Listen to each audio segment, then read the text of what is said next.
Alam mo, lalo mong nagulo yung buhay ko eh. Naturingan ka pa naman life coach. Uy, correction. Ikaw may dala niyan sa sarili mong buhay.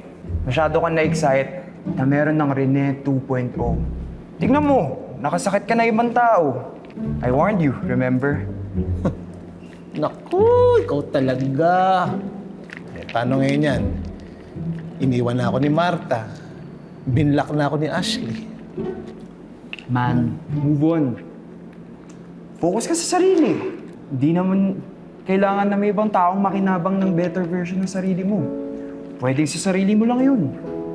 At saka alam mo ha, huwag mo na akong bayaran sa fee ko. Okay na ako. Hindi. Babayaran pa rin kita doon. Marami na ako natutunan sa'yo eh. Yung mga importanteng bagay. Salamat pa din. Ganun talaga ang buhay. Some things don't work out. That's life eh. No? May Rene 2.0 naman, di ba? Mas gwapo pa.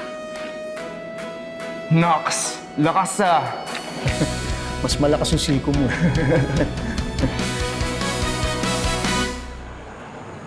Ano ba yung mga pinagagawa mong kalokohan, Dad?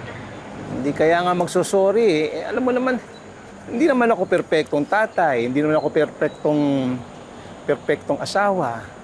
I'm doing my best every day. O siya, mag-sorry ka kay Mami. Nag-usap kami, ayaw naman niya pumunta dito. Diyan na lang daw siya, mas happy daw siya dyan. Sige, kakausapin ko. Huwag kang mag-alala. Magsosorry ako. Very good. Bye-bye na. Love you, Dad. Love you too.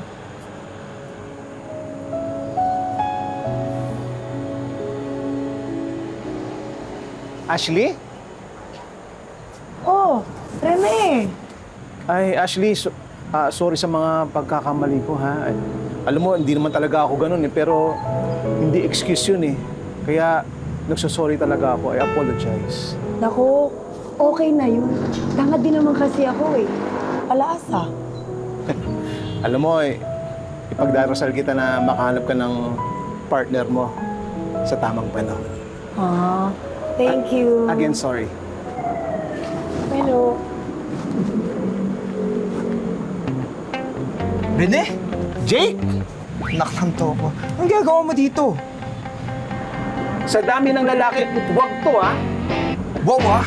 Alam mo, hindi talaga pwede, Rene. Kasi magpinsan kami ni Jake. Siya nga yung life coach ni Eman eh. Pinsan? Oo. Yes! Magpinsan kami. Kaya ikaw rin eh, tigil-tigilan mo yung pinsan ko. Ang sinasabi ko sa'yo. Pinsan? Magpinsan kayo?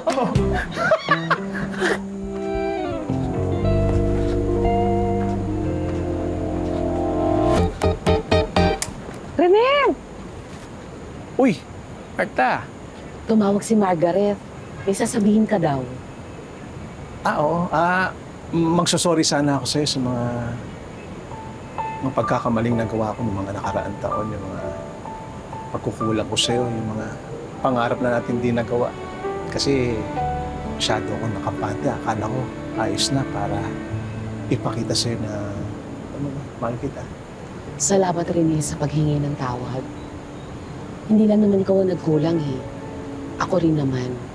Hindi ako nakontento. Masyado ako naging mapaghanap. I'm sorry din, Rene. I wish we could say na okay na, balikan na tayo, pero hindi na tayo mga bata, Rene.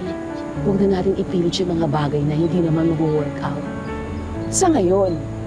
Pero malay mo, sa hinaharap, di ba? Huwag na tayo magsalita ng tapos. Tama. Paano, Marta? Jogging muna ako, ha? Ingat ka. Sige, Rene. Bye. Ingat ka.